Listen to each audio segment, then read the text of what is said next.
தாழ்தலையும் புகழ்தலையும் ஒரு முகமாய் கருதும்படி செவி உரைத்த முத்து குமரன் நீ வறுமையையும் வளமையையும் சமநிலையாய் உணரும்படி மதி கொடுத்த செல்வ குமரன் தடை 100 வந்தாலும் செயல் வெற்றியாக்கி தரும் தாராள குணம் கொண்டவன்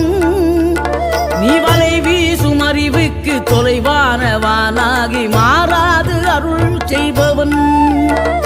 தீராத காதலோடு திருவடியை தொழுபவர்க்கு திரவியமே தருகின்றவன் நீதாராள உள்ளமோடு தவக்கோலம் கொண்டு பெறும் தார்மீக பொருள் தந்தவன்